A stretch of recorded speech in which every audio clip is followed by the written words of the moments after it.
اللہ تعالیٰ نے لا الہ الا اللہ سمجھانے کے لیے غزوہ بدر کروایا۔ غزوہ بدر اسلام کی پہلی جنگ ہے، اور اللہ رب العزت نے محمد الرسول اللہ سمجھانے کے لیے غزوہ احد کروایا۔ غزوہ بدر کا پس منظر کیا تھا؟ اس وقت مشرکین مکہ اس طریقے پر بزنس کیا کرتے تھے کہ عام لوگ پیسے دیا کرتے تھے وہاں کے تاجروں کو، اور وہ تاجر باہر ملکوں سے سامان خرید کر لایا کرتے تھے اور مکے کی منڈی میں بازار میں بیچا کرتے تھے۔ جتنا پروفٹ ہوا کرتا تھا وہ سارا کا سارا جس کا جتنا مال ہوا کرتا تھا اسی حساب سے پروفٹ ان میں تقسیم کر دیا جاتا تھا۔ اس طریقے پر سرمایہ کاری چل رہی۔ اس سال جب غزوہ بدر پیش آیا تو انہوں نے مال اکٹھا کیا اور یہ کہا کہ اس بار جو ہم مال اکٹھا کریں گے اس کا جو پروفٹ ملے گا، اس بار وہ پروفٹ ہم اپنی ذاتی غرضوں کے لیے خرچ نہیں کریں گے، بلکہ وہ سارا کا سارا مال ہم استعمال کریں گے اسلام کے خلاف، اور مسلمانوں سے جنگ کریں گے اور تمام مسلمانوں کو مار کے اسلام کا قصہ ختم کر دیں گے۔ اب اللہ کے نبی صلی اللہ علیہ وسلم کو جب انہوں نے مشورہ کیا، آپ کو ادھر خبر پہنچ گئی، اور یہاں رک کر میں اپنے عزیز نوجوانوں کو بتاؤں کہ یہ والی خبر آپ کو وحی کے ذریعے سے نہیں بتائی گئی۔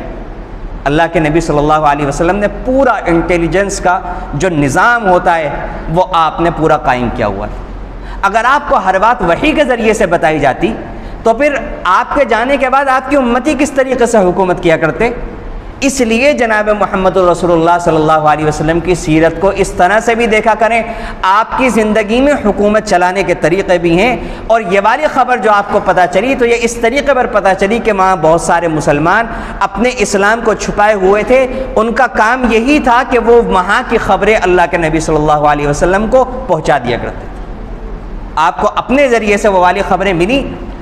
اور آپ نے ارادہ فرمایا کہ یہ جو مالی نفع ہے، یہ جو تجارتی قافلہ ہے، اس قافلے کو ہم روک لیتے ہیں۔ اور یہاں پر رک کر میں آپ کو بتاؤں کہ آج بھی دنیا کے ممالک اس اصول کو مانتے ہیں کہ اگر کسی ملک کو یہ بات معلوم ہو جائے کہ فلاں اکنامک ایکٹیویٹی ہمارے خلاف استعمال ہونے والی ہے، تو آج کی دنیا کے ممالک اس حق کو تسلیم کرتے ہیں کہ وہ ملک اس تجارت کو روک سکتا ہے۔ اللہ کے نبی صلی اللہ علیہ وسلم نے اسی اختیار کا استعمال کرتے ہوئے اس قافلے کو روکنے کے ارادے سے نکلے، لیکن اللہ کے علم میں یہ بات تھی کہ اللہ تعالیٰ یہ چاہتے تھے کہ اب میں یہ دکھاؤں گا لا الہ الا اللہ کا نظام، اللہ کی عظمت، اللہ کی قدرت کیا ہوتی۔ ادھر ان کا بھی نظام بہت تیز تھا، ادھر اللہ کے نبی صلی اللہ علیہ وسلم نکلے 313 صحابہ کو لے کر۔ آپ کا ارادہ جنگ کا تو تھا نہیں، آپ کا ارادہ تو جنگی قافلے کو روکنے کا تھا، اس لیے نہ یہاں پہ گھوڑے ہیں، نہ یہاں پر اونٹ ہیں، نہ جنگی لباس ہیں، نہ تلوار ہے، کچھ بھی نہیں ہے۔ لیکن ادھر سے ایک بہت بڑی فوج ہتھیار سے لیس وہ بھیج دی جاتی ہے اللہ کے نبی کے مقابلے کے لیے،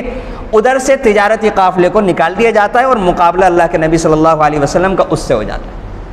اب یہاں پر پہنچ کر کے 313 نہتے لوگوں کا مقابلہ 1000 لوگوں کی فوج سے جو ہتھیاروں سے لیس ہے، چاق و چوبند ہے، جنگ کے ارادے سے آئی ہوئے، اس سے ہوتا ہے۔ اب یہاں پر آ کر کے امتحان ہوتا ہے ایمان والوں کا کہ اللہ کی طاقت پر، اللہ کے فیصلے پر کتنا بھروسہ ہے۔ اب یہاں پر آ کر کے صحابہ کرام کہتے ہیں کہ اللہ اور اس کے رسول کا جو فیصلہ ہوگا ہم وہ کرنے کے لیے راضی ہیں۔ اب یہاں پر آ کر کے اللہ رب العزت دکھاتے ہیں کہ 313 لوگوں نے اللہ کی طاقت، اللہ کی قدرت پر بھروسہ کیا، تو اللہ رب العزت نے اس 1000 کے زبردست لشکر جرار کو شکست سے دوچار کیا، ان کے لوگ مارے گئے، اور مسلمان ہر طریقے سے محفوظ بھی رہے، اور جنگ مسلمان جیت گئے۔ یہ اللہ رب العزت نے اس لیے دکھایا کہ اللہ رب العزت دکھانا چاہتے تھے لا الہ الا اللہ کیا ہے، اللہ کی طاقت کیا ہے، اللہ کی قدرت کیا ہے۔